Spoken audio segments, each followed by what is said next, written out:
5 আগস্টের গণ অভ্যুত্থানের পর দেশের রাজনৈতিক দৃশ্যপট যখন নতুন বাস্তবতায় প্রবেশ করে, তখন সাবেক প্রধানমন্ত্রী শেখ হাসিনা ভারতে চলে যাওয়ার ঘটনাকে কেন্দ্র করে নজর চলে যায় রাষ্ট্রপতি ভবনের দিকে।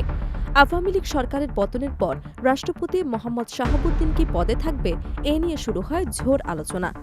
প্রাথমিক সময়ে তার পদত্যাগের গুঞ্জন উঠলেও রাষ্ট্রপতির সমস্ত আলোচনা উপেক্ষা করে দায়িত্বে বহাল থাকেন।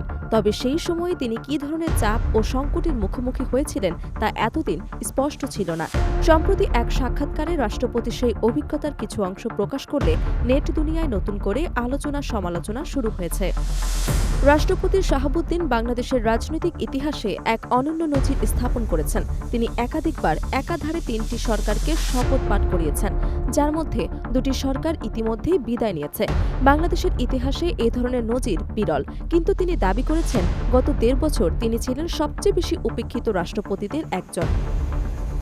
একটি জাতীয় দৈনিকে দেওয়া সাক্ষাৎকারে রাষ্ট্রপতি বলেন, অন্তর্বর্তী সরকারের সময় তাকে কার্যত অন্ধকারে রাখা হয়েছিল। তিনি জানান, অন্তর্বর্তী সরকারের মেয়াদ শেষ হয়ে নতুন সরকার ক্ষমতায় আসার পর এখন তিনি স্বস্তিতে আছেন।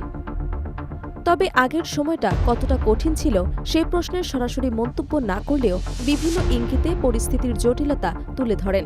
সাক্ষাৎকার প্রকাশের পর সামাজিক যোগাযোগ মাধ্যমে তার বক্তব্য ঘিরে নানা প্রতিক্রিয়া দেখা যায়। কেউ তার বক্তব্যের পক্ষে অবস্থান নেন, আবার কেউ সমালোচনাও করেন। রাষ্ট্রপতির অন্যতম গুরুতর অভিযোগ ছিল অন্তর্বর্তী সরকারের সময় তাকে প্রাতিষ্ঠানিকভাবে উপেক্ষা করা হয়েছে। তার ভাষ্য অনুযায়ী এক রাতের মধ্যেই বিদেশে বাংলাদেশি কনস্যুলেটগুলো থেকে রাষ্ট্রপতির ছবি সরিয়ে ফেলা হয়। তিনি দাবি করেন এটি ছিল তাকে অপমানিত ও প্রান্তিক করার চেষ্টা। শুধু বিদেশে নয়, দেশে বিভিন্ন রাষ্ট্রীয় অনুষ্ঠান থেকেও তাকে দূরে রাখা হয়েছে বলে অভিযোগ করেন রাষ্ট্রপতি। বিশেষ করে বিশ্ববিদ্যালয়ের সমাবর্তন অনুষ্ঠানে রাষ্ট্রপতির অংশগ্রহণ একটি প্রচলিত রীতি হলেও তাকে সেখানে যেতে দেওয়া হয়নি।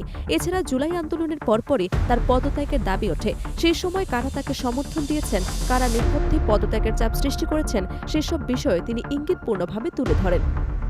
রাষ্ট্রপতি আরও বলেন, অন্তর্বর্তী সরকারের ইন্ধনে এমন একটি রাজনৈতিক পরিবেশ তৈরি করা হয়েছিল যাতে তার গ্রহণযোগ্যতা প্রশ্নবিদ্ধ হয়। তিনি অভিযোগ করেন, অন্তর্বর্তী সরকারের কয়েকজন শীর্ষ কর্মকর্তা একাধিকবার বিদেশ সফর করলেও ফিরে এসে নিয়ম অনুযায়ী রাষ্ট্রপতির সঙ্গে সৌজন্য সাক্ষাৎ করেননি। নিজস্ব বিদেশ সফরের পরিকল্পনাও 2বার স্থগিত করা হয়েছিল। এমনকি কাতারের আমিরের আমন্ত্রণে সফরের বিষয়ে জটিলতা তৈরি হয়েছে। রাষ্ট্রপতি জানান, তাকে একটি চিঠি দিয়ে জানানো হয় যে রাষ্ট্রীয় ব্যস্ততার কারণে সফর সম্ভব নয় এবং সেই চিঠিতে সই করতে বলা হয়। এতে আপত্তি জানালেও পরবর্তীতে কোনো জবাব পাননি।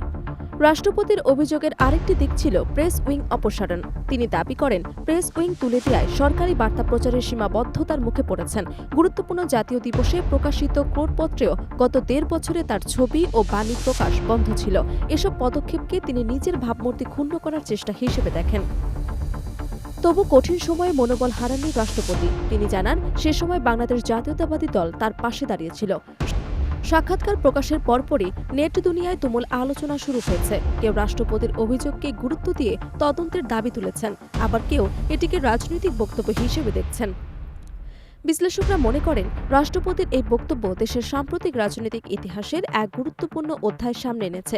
এখন দেখার বিষয়, রাষ্ট্রপতির উত্থাপিত অভিযোগগুলো নিয়ে রাজনৈতিক অঙ্গনে কী ধরনের প্রতিক্রিয়া তৈরি হয় এবং ভবিষ্যতে এর প্রভাব কতদূর বিস্তৃত হয়।